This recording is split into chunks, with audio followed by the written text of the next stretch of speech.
নমস্কার বন্ধুরা, আপনারা কেমন আছেন? দেখতেই পাচ্ছেন প্রথমেই একটা গাছ, বট গাছ আর মন্দির। আর এটা আমার মেয়ে খেলা করছে। এখানে আমাদের বাড়ির সামনে একটা মাচা আছে, ঠাকুরতলা মাচা, ওইখানে নিয়ে গেছি। দিয়ে গরম করছে তো ওই জন্য ও সকালে ঠান্ডা পরিবেশটা উপভোগ করাচ্ছি ওকেও, ওই জন্য বসে আছে মাচায় খেলা করছে, আমিও আছি। আর এদিকে দুটো মাঝখানে রাস্তা, আর এদিকে একটা ধান জমি, ওইখানে একটা ভাঁটা আছে, দেখতে পাচ্ছেন? এখানে একটা ভাঁটা, এদিকেও একটা ধান জমি। চারিদিকে সবুজ পরিবেশ, কত সুন্দর দেখতে লাগছে, তাই না? সকালবেলা পরিবেশটাই খুব সুন্দর।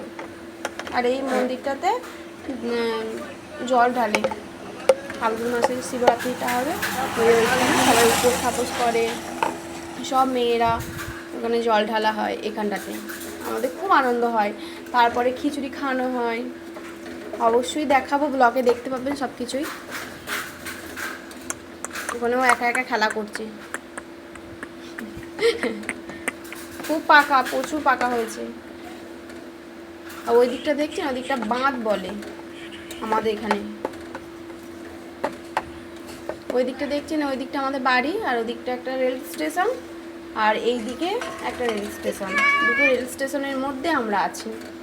এই বাচ্চাটা দেখছেন, এই যে বাচ্চাটা পড়তে যাচ্ছে আমাদের বাড়ির কাছে, সাইকেল চাপিয়ে নিয়ে যাচ্ছে দাদা। আমার মেয়েও পড়াশুনো করে।